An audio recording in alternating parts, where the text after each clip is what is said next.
Sure. Hey, Courtney, just another week. Y'all get some games at home. Just where do you feel like the team is at coming off this past weekend, heading into a slate with, a lot of really quality teams coming into town? Yeah, I think our team's in a good spot. We haven't seen them yet since the weekend, so we'll really know where we're at when we get into our training session today. Coming out of the weekend, I thought it was obviously a successful weekend when you leave any weekend 5-0, but I thought we learned some valuable lessons. I thought we continued to show different ways to win. I thought Sunday was a battle.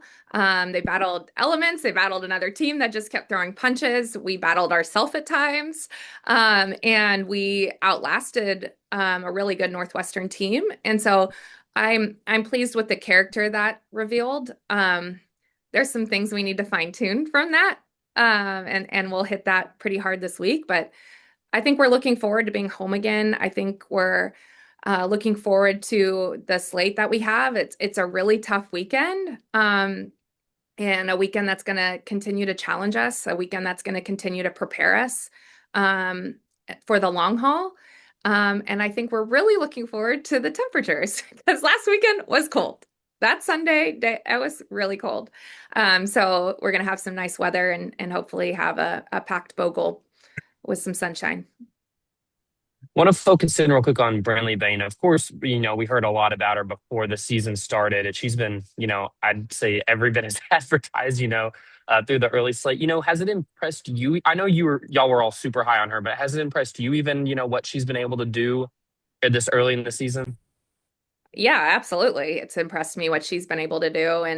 And you have to say it impressed you too, because no matter what I said and what I tell media, I think that uh for her to perform and for her to be as productive um as she is, I think that's going to open a lot of people's eyes like, oh dang, I mean, I know Coach Deifel said something about that, but like this is really special and you can't not look at what she's doing right now and see that she's a really special player. And so as much as I expected from her, I would say maybe she's surpassing that even in this short amount of time.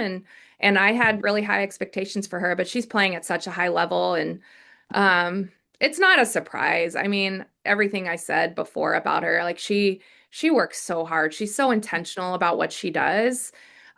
She is not going to get outworked by anyone, and she's going to make sure she is prepared for anything she's going to see. And so it's really cool to see that play out in a game setting.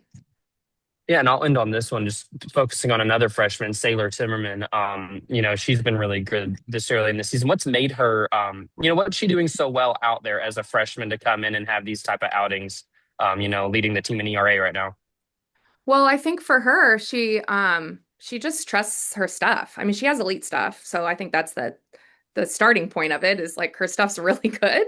And then I think that she has a lot of confidence in that. And then when you have the defense that we have behind you, it only fuels your confidence even more. And you have an offense that's producing a lot of runs. And so there's just so much freedom that each area is getting to play with.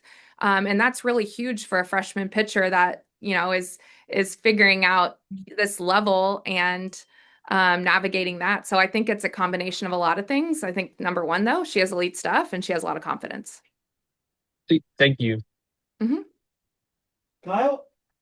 Hey, good morning, Courtney.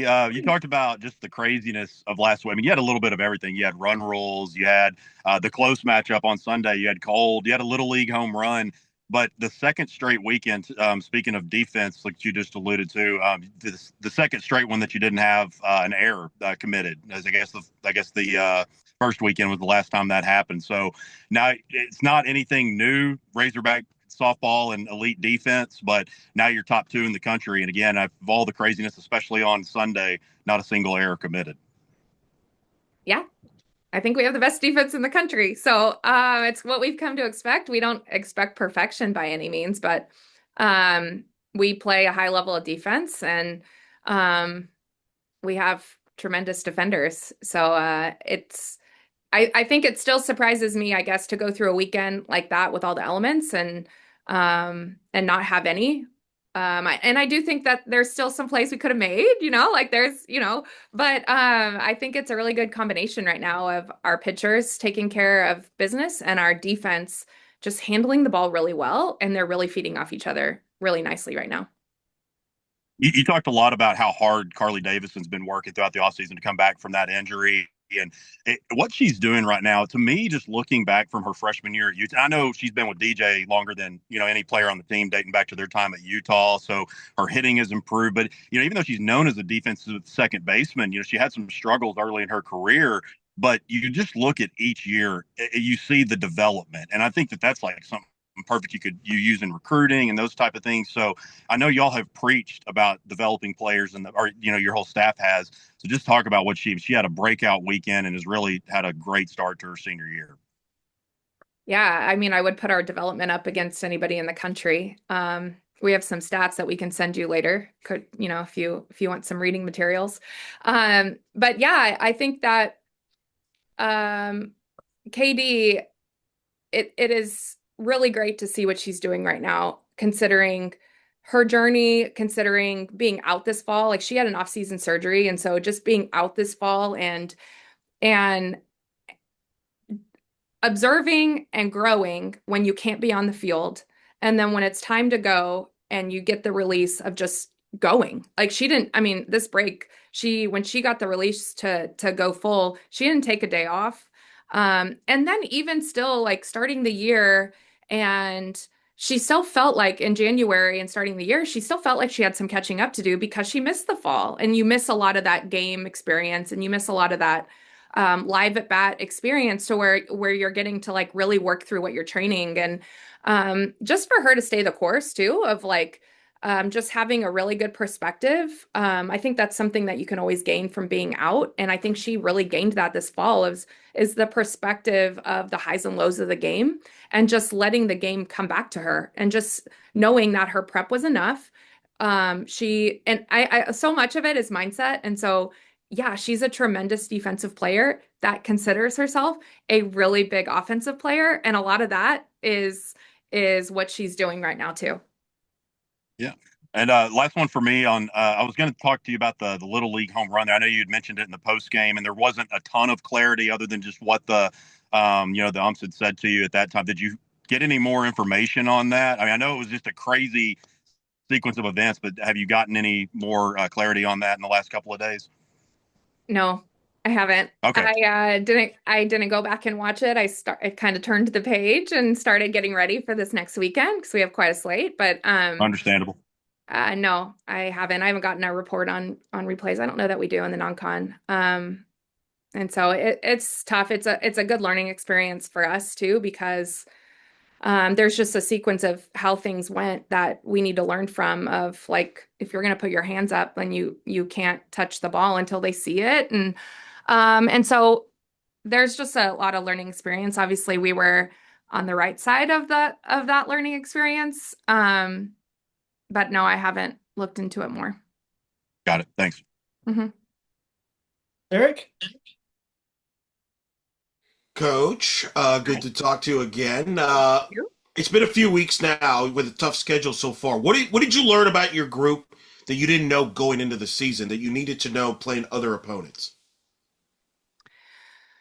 Well, I think that we actually got to learn some really valuable lessons in weekend one. And I think that as our staff kind of projected who we are, and who we were going to be, I think we saw some of these things as like, okay, what is this going to look like when this happens? When we aren't flowing, what is it going to look like? And who's going to step up, or what are we going to do? And so it was nice to learn that lesson in weekend one. And as you're coming out of weekend one, you're like, please learn the lesson, please learn the lesson, and let's change it, because it's inevitably going to happen. And so I like to see the adjustments that our teams made in that regard of, when we played Virginia in weekend one, we didn't make the adjustments we need. We didn't trust the plan as much. We didn't, a lot of things that every team goes through. And what they've learned and how they've adjusted since is what I'm most proud of our team. Not that we had the hiccup, but how we've responded to the hiccup. I just spoke to Mike. I just spoke to Mike Hurd, the Omaha head coach for the podcast, and he talked about one of the things he's excited about coming to this tournament is, he looks at what you've done with Arkansas as a blueprint for what he's trying to do at Omaha. Courtney, who I spoke to in December, is trying to said similar things in her return to Arkansas about what you've been doing and trying to model after what you and Coach Rittman have been doing at Arkansas and Clemson. What does that make you feel when you've got coaches that are coming to your tournament and say, man, that's the model that we're trying to be or build our program like your program? Well, it's really nice to hear. I have a combination of like emotion and chills. Because I think when you coach and you're building something that you really believe in, and you're so in it, you don't necessarily look at anything other than like, how are we going to be better? What do we need to do? And so when you have people that aren't necessarily in your network taking notice and mentioning it as a blueprint, it's incredibly flattering. It's incredibly flattering, and it's a huge compliment. And so I have chills and emotion. And ask me another question, please. Thanks. All right, this will be a little more stressful. You usually play a tough home tournament before SEC play, so this is nothing new. But yet, I mean, this is the marquee tournament in the sport this weekend. When you look at the resume, Omaha ranked number 1 in the D1 softball poll up until this week. You got Charlotte in the top 10 in the D1 softball mid-major poll. Boise State just beat Stanford. They're ranked in the poll. Kansas is playing good ball. I mean, it goes on and on here, Coach. I mean, just talk about this field. When you look at Matt Mike, are you kind of sarcastic, like thanks, or are you like, what's it like? No. Right. But talk about this field. This is a stacked field. It is a stacked field, and it is a field that is going to challenge us. It's a field that's going to prepare us. It's a field that is going to build our resume. And I think that I obviously I say it again when I'm looking at this weekend looming now that I like shift my focus to it. But I said it early when he was like, "Oh, here's our tournaments." I was like, "Oh, wow, that's a doozy. Thanks. Okay." And then you see these teams doing what we thought they were going to do. And you see, their systems and who they have back. And Omaha, we played Omaha 2 years ago, and you could just tell that they're built to be successful, and it's only built off of that since. And so you're looking at what these teams are doing, and we know it's going to be a challenge. So yeah, do I look at Matt and say that a lot? I say it a lot, but when he like kind of put the schedule together, it was like, okay, all right, this is what we need. This is what we need. We need challenges. We need to learn lessons. We need to prepare ourselves for the long haul. And this is going to be a huge challenge this weekend.